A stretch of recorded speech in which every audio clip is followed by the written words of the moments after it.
Voici le légendaire inventeur Léonard de Vinci. Il ne dormait pas la nuit comme nous le faisons tous. Au lieu de cela, il dormait 15 minutes plusieurs fois dans la journée. Et c'était un génie. Quant à Salvador Dalí, célèbre peintre espagnol, il aimait dormir pendant la journée, mais il le faisait assis dans son fauteuil. Il s'endormait en tenant une cuillère ou une clé en métal. Quand il s'endormait, la cuillère tombait dans une assiette métallique au sol et le bruit le réveillait. Lui aussi était un génie. Thomas Edison, l'homme qui nous a donné l'ampoule électrique, tenait des balles dans ses mains lorsqu'il essayait de s'endormir. Les balles tombaient et le réveillaient. Encore un génie.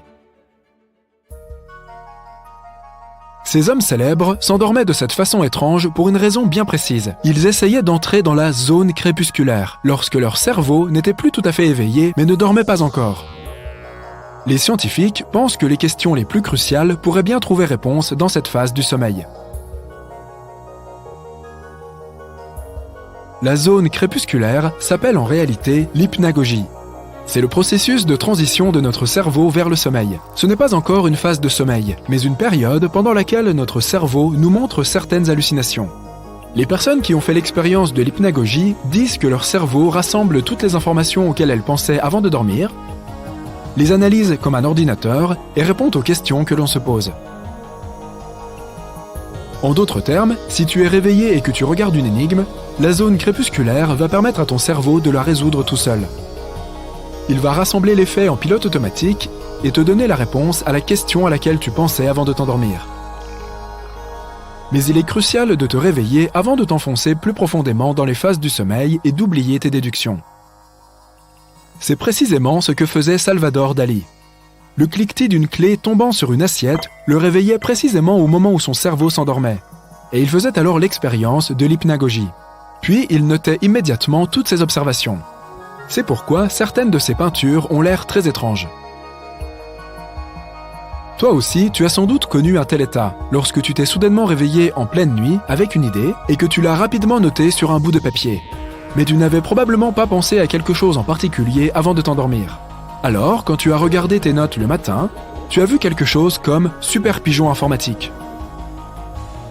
Mais certains scientifiques ont délibérément réfléchi à des tâches complexes avant de s'endormir, pour que leur cerveau presque assoupi leur donne quelques indices pertinents.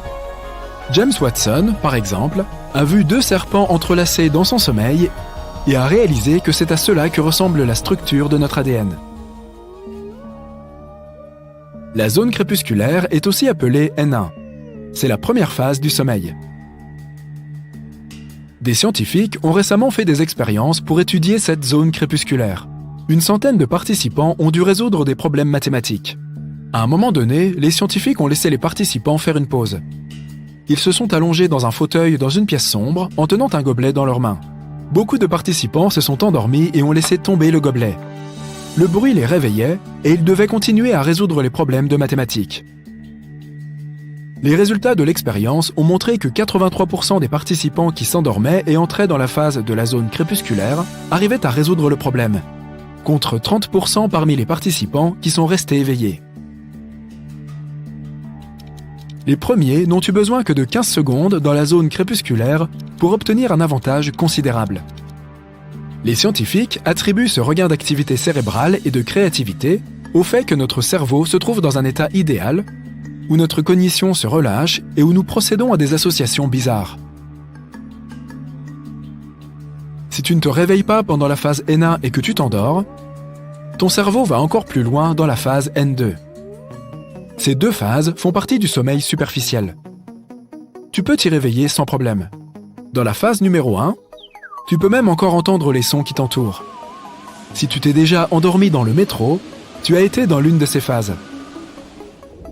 Ensuite, ton cerveau plonge dans la phase la plus profonde du sommeil, N3. Si tu te réveilles alors que tu es dans cette phase, tu te sentiras très mal.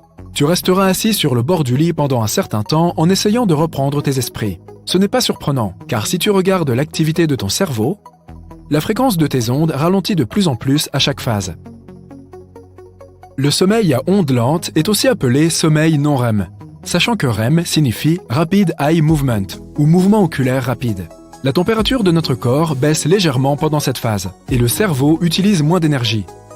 Après le sommeil le plus profond, le cerveau accélère. Le sommeil paradoxal, ou sommeil REM, commence. c'est là que tu fais des rêves vifs et bizarres. Et pour regarder autour de toi dans ton sommeil, tu bouges tes yeux dans la réalité, très rapidement. C'est pourquoi cette phase est appelée sommeil à mouvement oculaire rapide. La nuit, ton cerveau alterne plusieurs fois entre toutes ces phases de sommeil, comme sur des montagnes russes.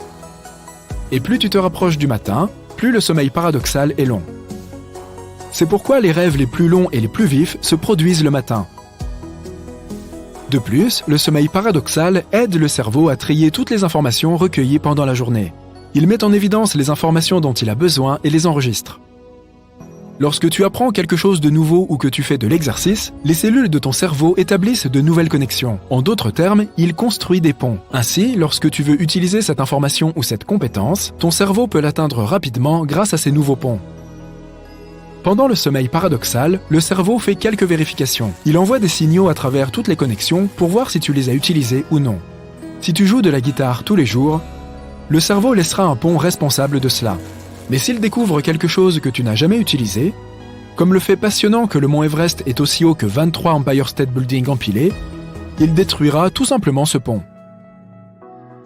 Les scientifiques ont construit un petit labyrinthe pour étudier la capacité du cerveau à établir de telles connexions dans les rêves. Ils ont laissé des souris le parcourir et ont surveillé leur activité cérébrale. Chaque tournant du labyrinthe éclairait certaines zones du cerveau. Petit à petit, les souris ont appris tous les chemins du labyrinthe. Leur cerveau s'allumait comme de la musique. Alors que les souris s'endormaient, leur cerveau essayait d'assimiler et d'organiser ses connaissances sur le parcours à l'intérieur du labyrinthe. Leur cerveau répétait ces mêmes notes, mais beaucoup plus rapidement. Autrement dit, les souris dormaient et rêvaient de parcourir ce labyrinthe encore et encore. Leur cerveau les entraînait à le faire 10 fois plus vite. Et le lendemain, quand les souris se réveillaient, elles se mettaient à parcourir le labyrinthe plus efficacement. Alors, si la phase la plus précieuse et la plus excitante est le sommeil paradoxal, pourquoi avons-nous besoin de sommeil à ondes lentes ?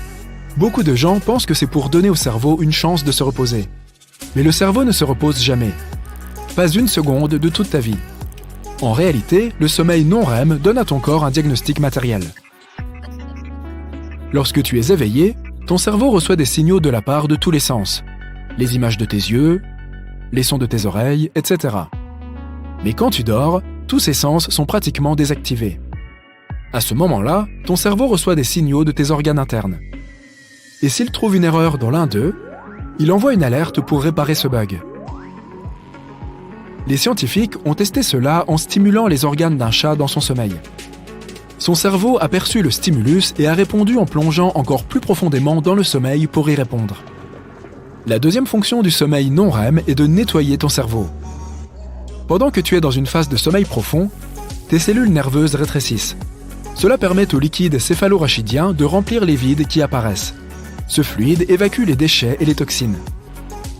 Dernier point, mais non des moindres, ton corps libère l'hormone de croissance précisément pendant les phases de sommeil profond. Oui, même si tu as déjà fini de grandir, tu as toujours besoin de cette hormone. Elle t'aide à te régénérer, prévient la calvitie et la peau sèche. Elle rend aussi tes os plus solides et aide à brûler les graisses. Alors, oublie les régimes alimentaires. Contente-toi de dormir autant que possible. Au fait, as-tu déjà eu un spasme soudain au moment où tu allais t'endormir ? Alors, voici un fait bonus pour toi. Lorsque tu t'endors, ton cerveau arrête certains systèmes corporels inutiles pour que tu puisses te reposer. Mais parfois, cela ne se produit pas au bon moment. Lorsque tu as un sursaut, cela signifie que ton cerveau a désactivé la partie responsable de la position de ton corps dans l'espace. Mais comme tout le reste fonctionnait encore, le cerveau le perçoit comme une chute. Nos réflexes nous disent de nous réveiller immédiatement et signalent à tout notre corps de le faire. Par conséquent, tu sursautes avec la sensation de tomber, même si tu es allongé et immobile sur ton lit.